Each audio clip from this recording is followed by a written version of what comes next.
Fidèles amis téléspectateurs de Dabaro TV, mesdames et messieurs, chers internautes, bonjour. Bienvenue sur ce numéro de votre émission Au cœur de la décentralisation.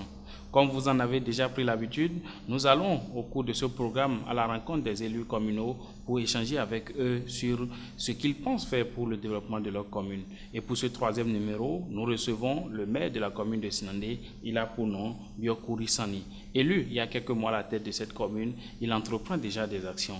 Avec lui, nous explorons les différents domaines qu'il compte aborder au cours de sa gouvernance, comment il a démarré cette gouvernance et quels sont les défis qu'il compte relever à la tête de la commune de Sinandé.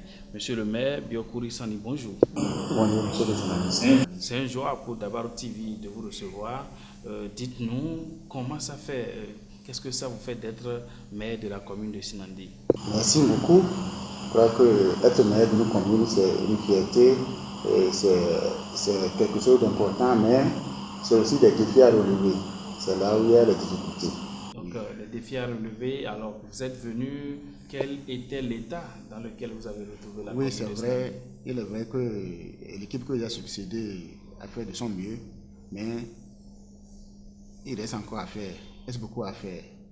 Il reste beaucoup à faire en ce sens que si je prends le domaine du foncier urbain, vraiment c'est là où il y a beaucoup de défis à relever à ce niveau. Oui. Surtout que,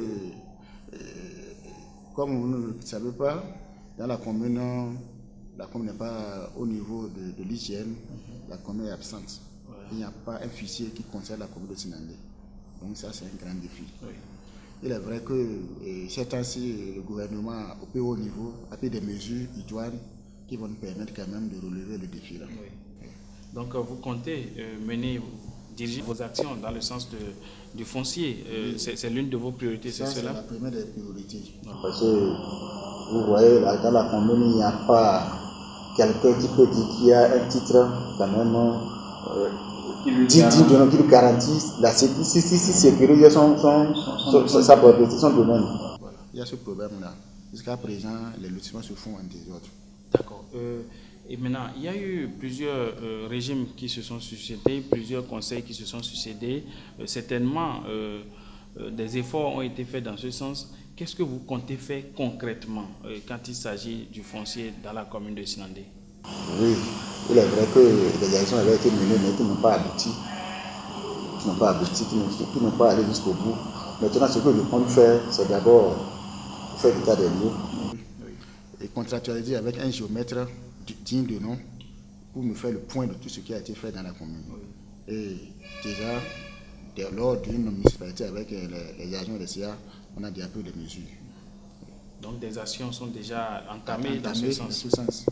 Ok. Alors, à part le domaine du foncier, quels sont les autres domaines où vous sentez la nécessité d'intervenir, la nécessité de mener des actions pour relever les défis? Oui, comme je le disais, c'est des défis.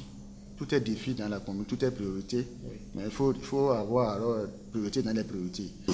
Le second des priorités, à mon avis, c'est au niveau de la magazine des ressources communes. Ça là, c'est, comme on le dit, c'est le talent d'assurer que les plusieurs communes dans la nôtre. Oui. Donc à ce niveau-là, on a des difficultés. Et nous passons quand même, nous avons déjà mis des engagements, oui. Nous avons déjà pris des actions, des entretiens avec les acteurs concernés. Déjà, la dernière fois, on était avec les commerçants. Et la dernière fois aussi, on a, avec les tenanciers de bar, oui. Tous les acteurs qui doivent participer à la renflouer les caisses de ça, même les gens de l'UNACOP. Vous savez, à Sinandé, l'UNACOP existe, mais il n'y a pas de taxes pour la commune. On a bien commencé les actions par rapport à ça là, et ils sont prêts à participer. D'accord. Alors, après le défi qui concerne le foncier, le défi qui concerne la mobilisation des ressources propres, quelles sont encore ces actions urgentes que vous comptez entreprendre à court terme? Il y a un autre défi qui est lié au personnel. Le personnel de l'administration. Il y a des problèmes, il y a des dysfonctionnements. Vous savez, il y a le manque de cadres qualifiés. Il est vrai que c'est le problème de beaucoup de communes, mais pour nous, c'est encore particulier. Vous savez, la loi a dit que les secrétaires d'arrondissement doivent avoir au moins le minimum CELVA. Donc, Et puis faire les rapports aussi, même dans notre commune, la plupart de nos secrétaires d'arrondissement n'ont que le CEP. Donc, ce qui va forcément ralentir le rythme de l'administration communale. Donc les rapports ne viennent pas à temps. Oui. Même les sessions de village, les sessions d'arrondissement, les rapports, on les tient. C'est eux même qui font les rapports. Vous voyez, ça handicape beaucoup les travaux, l'évolution de la commune. Au plus, au niveau même de la mairie, il y a un service. La plupart des services les services sont seuls. Il n'y a pas de collaborateurs. Vous voyez, c'est comme service technique qui est seul, vous voyez ce qu'on peut faire. Un service financier qui est seul, qui n'a pas de collaborateurs. Vous voyez, c'est tout ça là. Donc on a de ces programmes. Or, comme vous le savez, il semble qu'au niveau de l'État, il y a des mesures d'abord par rapport de sous-choix, d'abord au recrutement, même aux nominations. Donc on est bloqué par rapport à ça. Oh, c'est une urgence pour vous. Il faut pouvoir mettre le personnel qu'il faut pour assurer les différentes fonctions. Par rapport à ça, ce que je suis, on a déjà entrepris, on a déjà commencé par écrire, on a déjà commencé par rédiger une note comme demande d'autorisation de recrutement et au ministère de la décentralisation par voie hiérarchique. Oui. Donc, d'ici la semaine prochaine, la lettre va parler au préfet qui se chargera de la transmettre à l'autorité ministérielle. Alors, nous avons parcouru quelques actions fortes que vous avez déjà entamées. Est-ce qu'il reste d'autres actions que vous jugez très capitales à mener, déjà que vous avez entamées, à part le foncier, à part l'administration? Oui, je voudrais encore revenir sur le foncier, surtout sur les impôts sur le foncier. Vous savez, dans notre commune, il y a ce problème depuis longtemps. Les populations sont encore réticentes à payer. C'est-à-dire payer pour une maison, pour eux, c'est extraordinaire. Donc nous voulons quand même commencer par sensibiliser la population pour leur croire. Parce que qu'est-ce qu'on leur dit? On leur dit que bon, si vous voulez qu'on réussisse, vous payez les impôts. Parce que ce n'est pas de notre poche que l'argent va sortir. Tout le monde doit payer et ça que ça prend. Ça prend. Je suis en train de comprendre. D'accord. Monsieur le maire, nous savons que la commune de Sinandé fait partie de ces communes qui sont dans la zone rouge. Si je qualifie ceci de zone rouge, c'est les zones qui ne sont pas du tout servies. C'est des zones très enclavées. La commune de Sinandé est au bon milieu et il n'y a aucune voie bitumée qui la dessert. Vous êtes le nouveau maire. Quelles sont les actions que vous avez peut-être déjà commencé par entreprendre ou que vous comptez entreprendre dans ce sens pour pouvoir, surtout qu'il y a déjà eu un projet qui a été lancé pour le bitumage de l'axe Guessou-Sinandé? Oui, c'est vrai. Et comme vous le savez tous, le lancement a été fait. Et sincèrement, c'était une liesse populaire. Parce que c'est jamais vu. Parce que les populations ne connaissent pas de besoin dans la commune. On a pensé que c'était la solution, la délivrance, disons. Mais sincèrement parlant, jusqu'à présent, on ne voit pas les signes. On ne voit pas les signes. Et ce que je suis en train d'entreprendre, ce que nous sommes en train d'entreprendre, c'est au niveau du conseil communal. C'est de faire une délégation pour aller au ministère et comprendre ce qui se passe. Parce que c'est sincère, ça tient beaucoup à la population. À la population. D'accord. Monsieur le maire, vous avez été élu. Vous êtes d'abord de la formation politique Foscori Point Bénin Émergent, qui est de l'opposition. Votre parti est arrivé premier à l'issue des élections du 17 mai dernier. Vous avez été désigné par le parti pour diriger le conseil communal. Paradoxalement, vous avez été élu à l'unanimité des voix que compte le conseil communal. Ça veut dire que les autres formations politiques ont adhéré à votre élection. Comment ça se passe au sein du conseil communal actuellement? Ça c'est vrai. Il est vrai qu'il y a deux ou trois partis qui se partagent le conseil communal sur les 19. Et le SODE est le parti majoritaire. Mais déjà, dès dès l'élection déjà, ça montrait que bon, j'ai le soutien de tout le monde. Et déjà dans les sessions, tout le monde, la participation c'est totale. Et j'essaie de... Vous savez, c'est l'homme qui fait son milieu.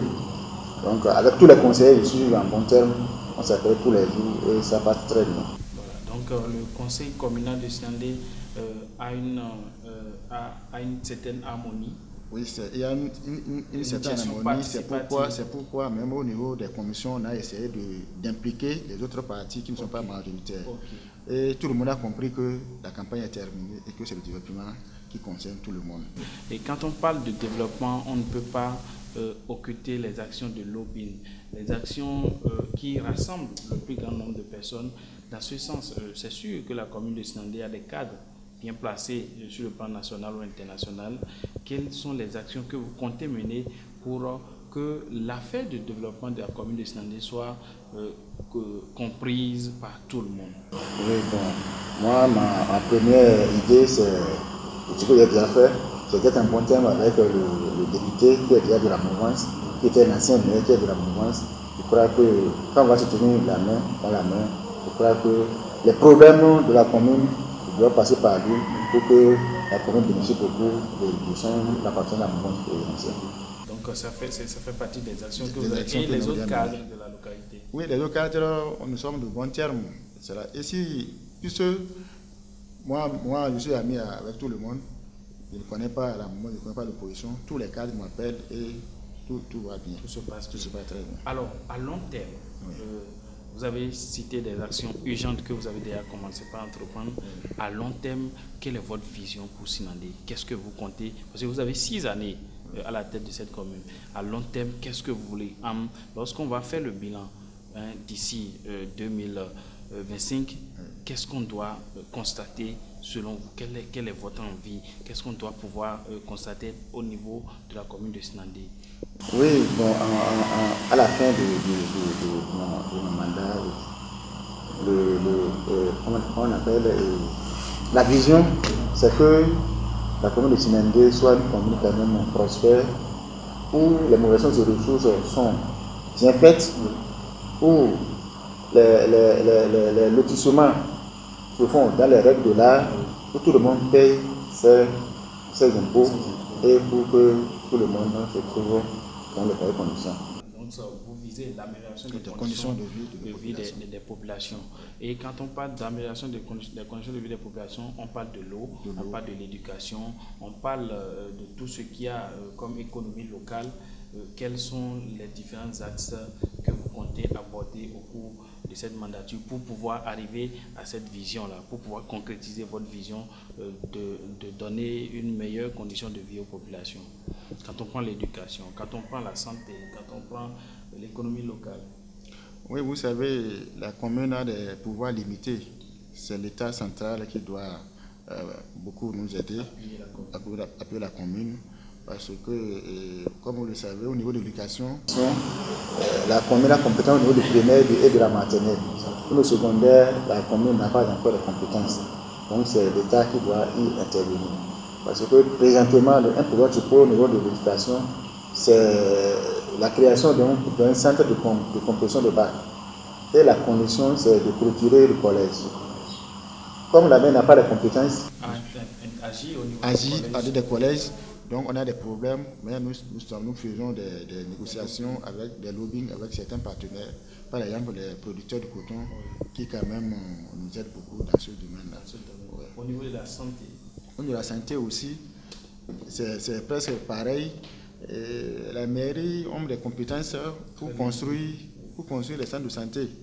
Mais le recrutement qui manque dans les centres de santé, c'est de l'affaire de l'État. Par l'approvisionnement en eau potable. L'eau potable, vous savez, la commune de Sinandé était la commune où la 17 en eau potable était la meilleure au Bénin. Oui. Mais avec le temps, quand les gens se sont mis en panne, surtout les pompes, il y a de récents temps-ci, et qu'avec le projet Habitas, on est en train de reprendre les choses. D'accord. Alors, monsieur le maire, j'ai bien envie que cet entretien puisse continuer, mais c'est une question de temps. Et j'aimerais, pour finir, vous demander de vous adresser au cadre de la localité de Sinandé, vous vous adressez au gouvernement du Bénin, vous vous adressez aux populations de la commune de Sinandé, et ce serait ainsi votre mot de la fin.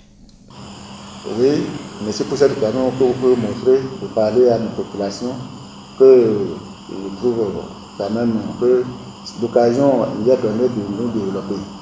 Et on a la population de nous comprendre, hein, de comprendre et de donner, de se donner, parce que le développement c'est pour tout le monde. Le développement ne connaît pas de parti. Si on construit la route, ce n'est pas pour un parti donné, c'est pour tout le monde. Je crois que pour les cadres de Sinandé qui m'écoutent, c'est de tout faire pour d'abord faire de lobbying pour que la construction du bitumen de cette tronçon-là soit une réalité. Ça, c'est le défi le plus important à relever pour la commune de Sinandé. C'est déjà suffisant. L'un des plus grands défis à relever pour la commune de Sinandé, c'est bien le bitumage de l'axe Guesso Sud Sinandé. Cela tient à cœur au maire de la commune de Sinandé, qui est Biokouri Sani, que nous avons reçu. Avec vous, vous avez suivi avec tout ce qu'il a comme ambition pour sa commune. Vous avez suivi tout ce qu'il ambitionne d'entreprendre pour le développement de la commune de Sinandé. C'était votre émission au cœur de la décentralisation qui était dans la commune de Sinandé. Merci de nous avoir suivis et au prochain numéro. Ciao.